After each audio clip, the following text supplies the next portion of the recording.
सुप्रभातम्। सर्वेभ्यः नमो नमः। अद्य वयं पठामः द्वादश पाठः। द्वादश पाठः नाम किम्? द्वादश पाठः नाम कः रक्षति कः रक्षितः। अर्थात कः रक्षति अर्थात कौन रक्षा करता है, और कः रक्षितः और कौन रक्षित है, अर्थात कौन रक्षा करने वाला है और किसको रक्षा की आवश्यकता है। तो इस पाठ में बेटा हमारे बहुत सारे नाम दिए हैं। जैसे जैसे पाठ हमारा आगे आएगा हम ध्यान देंगे। और सर्वे ध्यानेन शृण्वन्तु च अध्ययनं कुर्वन्तु। पठामि ग्रीष्मर्तौ सायंकाले विद्युद्भावे प्रचंडोष्मणा पीड़िता वैभवः गृहात् निष्कृति। अर्थात ये जो वैभव है वो गर्मी से पीड़ित होकर, अत्यधिक गर्मी पड़ रही है और शाम के समय बिजली जाने पर अत्यधिक गर्मी से पीड़ित होने पर वैभव क्या करता है? गृहात् निष्क्रमाति, घर से निकलता है। और वैभव क्या कहता है? अरे परमिंदर अपि त्वमपि विद्युत भावेन पीड़ितः बहिरागतः। वैभव किससे कह रहा है? परमिंदर से। और क्या कह रहा है कि अरे परमिंदर क्या तुम भी बिजली चले जाने से परेशान होकर बाहर आए हो। यानी वैभव तो गर्मी से परेशान है ही, लेकिन वैभव परमिंदर से कह रहा है कि मित्र क्या तुम भी बिजली चले जाने से पीड़ित होकर जो है घर से बाहर आए हो। अब परमिंदर कहता आम मित्र, हाँ मित्र। एकतः प्रचंडात पाकाल है, अन्यश्च विद्युत भाव है, परम बहिरागत्यापि पश्यामि यत वायुवेगः तु सर्वथा वृद्धः। और कह रहा है परमिंदर, हाँ मित्र, एक और तो भयंकर गर्मी और बिजली चली गई, किंतु बाहर आकर भी देखता हूँ कि हवा तो बिल्कुल बंद है। वायु आया ना, वायु वेगा, हवा तो बिल्कुल बंद है। सच ही कहा गया है, किम अकथ्यत, कि प्राणिति सत्यवोक्तम, सच ही कहा गया है कि प्राणिति पवनेन जगत सकलम दृष्टिर्निखिला चैतन्यमयी क्षणमपि न जीवतेयनेन विना सर्वातिशायी मूल्यः पवनः। इसीलिए सत्य ही कहा गया है कि सारा संसार जो है वायु से ही जीवन धारण करता है, और सारी सृष्टि इसी से सजीव होती है, यानी जीती है।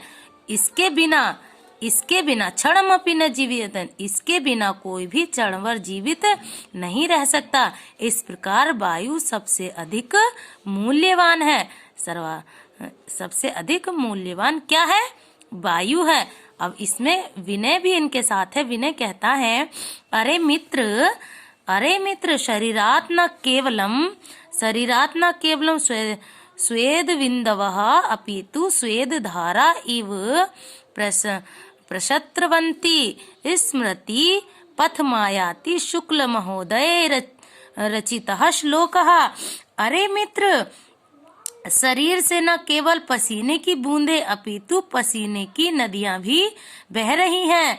मुझे तो शुक्ल महोदय के द्वारा लिखा हुआ यह श्लोक याद आ रहा है। अरे मित्र, शरीर से न केवल पसीने की बूंदे अपितु नदियां सी बह रही हैं।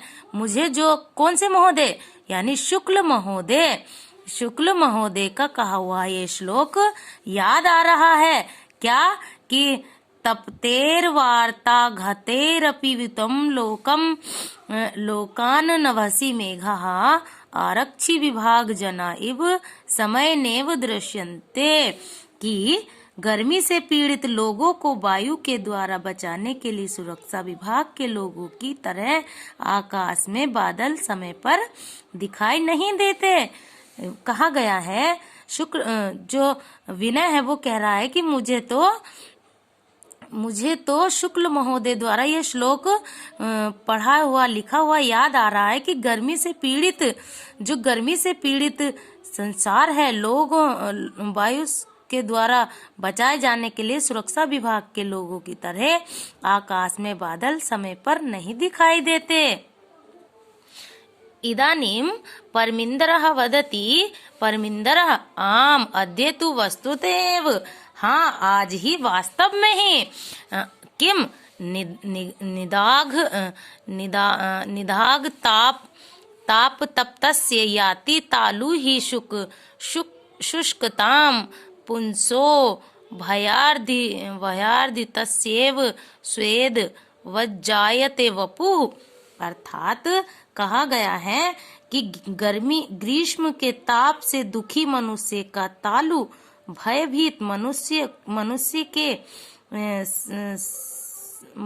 के संतान शुष्कता को प्राप्त हो रहा है और शरीर पसीना युक्त हो रहा है। कि जो मनुष्य है, इसमें कहा गया है कि गर्मी के ताप से दुखी मनुष्य का तालु भयभीत मनुष्य के शुष्कता को प्राप्त हो रहा है और शरीर पसीना युक्त हो रहा है। ये शरीर पसीना युक्त हो रहा है। अब इसमें कहता है जोसेफ वदति मित्राणि अत्र तत्र बहुभूमिक भवनानां भूमिगत मार्गाणां विशेषतः मेट्रो मार्गाणां उपरि गमिसेतूनां मार्गेत्यादीनां निर्माणाय वृक्षाः कर्तयन्ते तर्हि अन्यत् किमपेक्षे अस्माभिः, वयं तु विस्मृत पंतः एव। इसमें षष्ठी विभक्ति का प्रयोग हुआ है बेटा सारा। और कहा, जोसेफ कहता है कि मित्र, जहाँ जहाँ अनेक मंजिल, भवना नाम, जहाँ जहाँ अनेक मंजिल, भूमिगत मार्ग, विशेषकर मेट्रो मार्ग, ऊपर से जाने वाले पुल तथा मार्ग आदि के निर्माण के लिए वृक्ष काटे जाते हैं। कि ये जो भवन बनते हैं, मेट्रो आदि का कार्य होता है, तो इसके लिए क्या होता है, इसके लिए जो है मार्ग निर्माण के लिए वृक्ष काटे जाते हैं। तरहि अन्यत् विमोक्षपस्माभिः, तो वहाँ मनुष्यों से और क्या अपेक्षा की जा सकती है, हम तो यह भूल ही चुके हैं। अर्थात जोसेफ कहता है कि जो मेट्रो आदि ट्रेन या कोई पुल बनता है तो इसके लिए पेड़ों को काट दिया जाता है, इसलिए अब हम मनुष्य से और क्या अपेक्षा कर सकते हैं। एकेन शुष्क वृक्षेण दह्यमानेन बहुनिना वह्यते तद्वनं सर्व कुपित्रेण कुलम यथा। अर्थात कहा गया है कि अग्नि से जलाए हुए एक सूखे वृक्ष से सारा वन उसी प्रकार जला दिया जाता है जैसे एक कुपुत्र से पूरा परिवार जला दिया जाता है। इसमें कहा गया है कि इस श्लोक में यदि एक सूखे वृक्ष को जला दिया जाए तो उसके द्वारा सारे वृक्ष जल जाते हैं। किस प्रकार यदि परिवार में एक बुरा पुत्र हो तो उसको वो पूरे परिवार को एक प्रकार से जला देता है, अर्थात नष्ट कर देता है। परमिंदर वदति, परमिंदर कहता है आम तदपि सर्वथा सत्यम, हाँ यह तो सच है, बिल्कुल सत्य है, बिल्कुल सत्य। आगच्छन्तु, आओ नदी तरम गच्छामि, नदी किनारे चलते हैं। तत्र चेत काश्चित शांतिं प्राप्तुम शक्ष्येम, कि चलते हैं कि शायद वहाँ कुछ शांति मिल जाए। यदि आइए हम नदी किनारे चलते हैं, शायद वहाँ कुछ शांति मिल जाए। नदी तीरम गंतुकामा वालः यत्र तत्र अवकर भंडाराम दृष्टवा वार्तालाम कुर्वन्ति। जो है नदी के किनारे जाने की इच्छा करने वाले लड़के इधर उधर कूड़े के ढेर को देखकर आपस में बातचीत करते हैं। किम अग्रे अग्रे कौन? जोसेफः पश्यन्तु मित्राणि, देखो मित्र, यत्र तत्र प्लास्टिक स्यूतानि अन्यत्र चावकरम प्रक्षिप्तमस्ति कथ्यते। और इसमें जोसेफ कहता है कि हे मित्र देखो, जहाँ तहाँ प्लास्टिक की थैलियां और दूसरा कूड़ा फेंका हुआ है। यत स्वच्छता स्वास्थ्य करी परम वयम तु शिक्षिता अपि अशिक्षित इवाचरामा अनेन प्राकरणेन। और कह रहा है कि कहा जाता है कि सफाई स्वास्थ्यप्रद होती है, परंतु हम तो शिक्षित भी अशिक्षित की तरह ही व्यवहार करते हैं। इसी प्रकार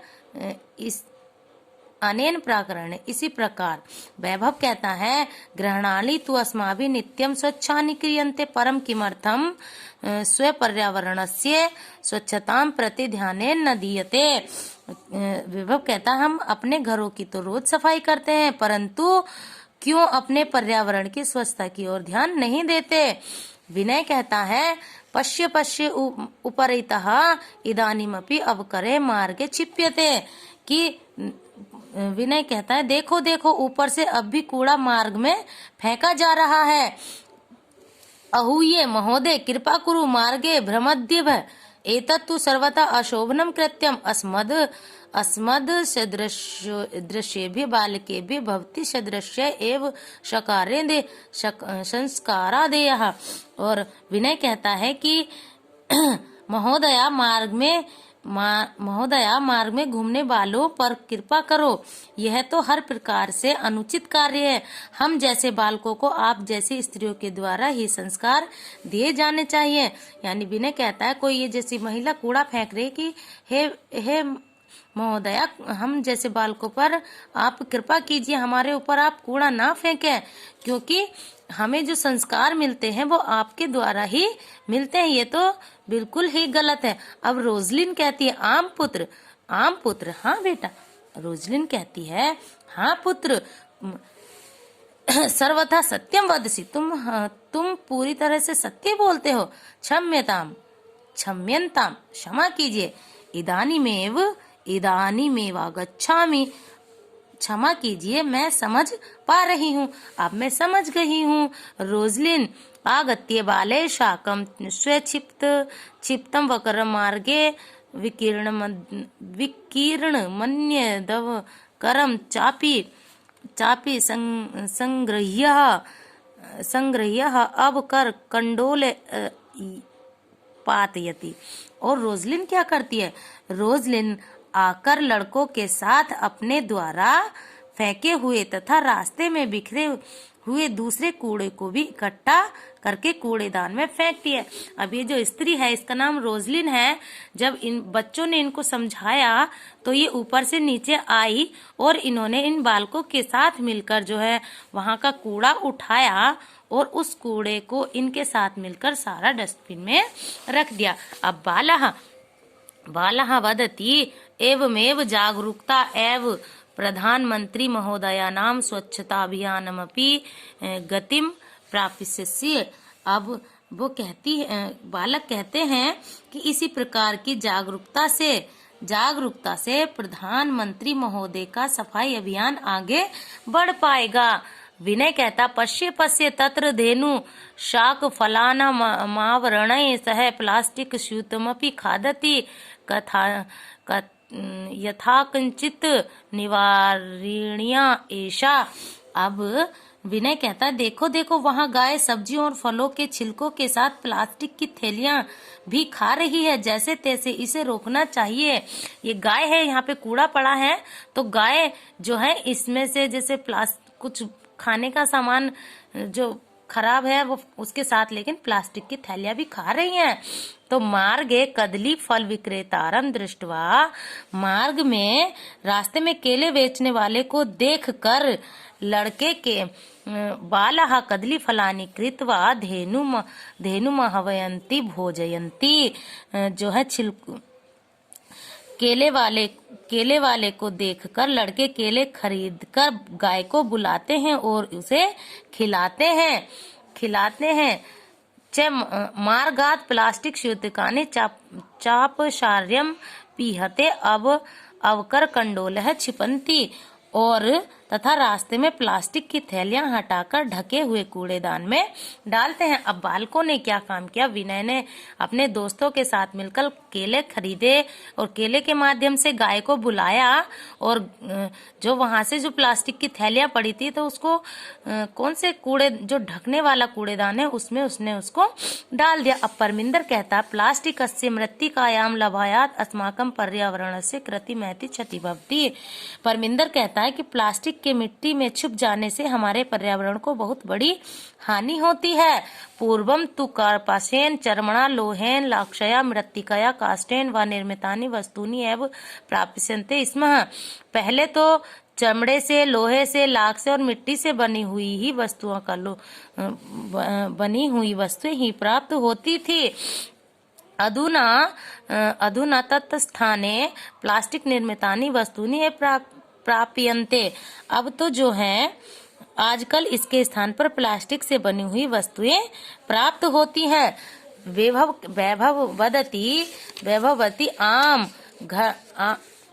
कहता है कि आम घटी पट्टिका अन्यानि बहुविधानि पत्राणि कलमेद्यानि सर्वाणि तु प्लास्टिक निर्मितानि भवन्ति। वैभव कहता है कि हाँ, घड़ियों के फीते तथा अन्य प्रकार के पात्र यानी बर्तन, पेन आदि सभी प्लास्टिक से बने हुए होते हैं। अब इसमें जोसेफ कहता है आम अस्माभि पितरो शिक्षकाणाम सहयोगेन प्लास्टिकस्य विविध पक्षा विचारणीया।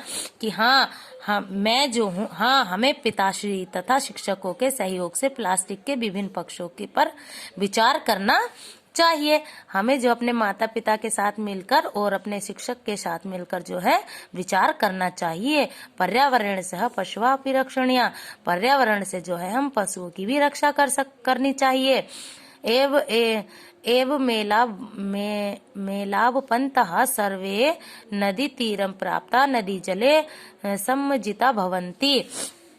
और जो है विचार करना चाहिए, पर्यावरण के साथ पशु की रक्षा भी योग्य है। इस प्रकार से बात करते हुए सब नदी के तट पर पहुंच जाते हैं, नदी के जल में स्नान करते हैं और गीत गाते हैं। भवंती गीत गायन्ति और गीत गाते हैं। क्या गीत गाते हैं कि सुपर्यावरणे नास्ति जगतः सुस्थिति दे सखे जगति जायमानानां संभवे संभवो भुवि। और इसका अर्थ है कि हे मित्र, अच्छे पर्यावरण से ही संसार की स्थिति संभव है, तभी संसार में उत्पन्न लोगों का जन्म संभव हो सकता है। सर्वे अतीवानंद प्रियोदयम जल विहार यह जल से विहार, स्नान, गीत गाना आदि अत्यंत आनंददायक है। अर्थात बच्चों, इस पाठ में जो बताया गया है वो बताया गया है कि हमें जो है प्लास्टिक से अपने पर्यावरण को किस प्रकार हम बचा सकते हैं अध्यापक से मिलकर। तो आप सभी बच्चे इस पाठ से आप सभी बच्चे हिंदी भाषा में 20 प्रश्नोत्तर बनाएंगे। प्रश्नोत्तर, ठीक है। अपने स्वयं जो है 20 प्रश्नोत्तर आप स्वयं रचना करेंगे हिंदी भाषा में कि कौन सी पंक्ति से आप कितने प्रश्न उठा सकते हैं, और उसकी चर्चा हम अपनी ऑनलाइन क्लास में करेंगे। मैं सभी बच्चों से एक एक करके प्रश्न पूछूंगी कि जैसे कि पहले किस किस धातुओं से जो है बनी हुई वस्तुओं का लोग प्रयोग करते थे, और गाय को प्लास्टिक खाने से रोकने के लिए बच्चे क्या करते हैं। इस प्रकार से आप जो है प्रश्न बनाएंगे। पूर्व में तो बच्चों को पाठ अच्छा नहीं लगा होगा, लेकिन बच्चों वीडियो जरूर देखिएगा और इस पाठ को समझने का प्रयत्न कीजिए। आवश्यक है कि हम भी प्लास्टिक का प्रयोग ना करें, क्योंकि पहल अपने से ही की जाती है। ठीक है बेटा, ओके, बाय बेटा।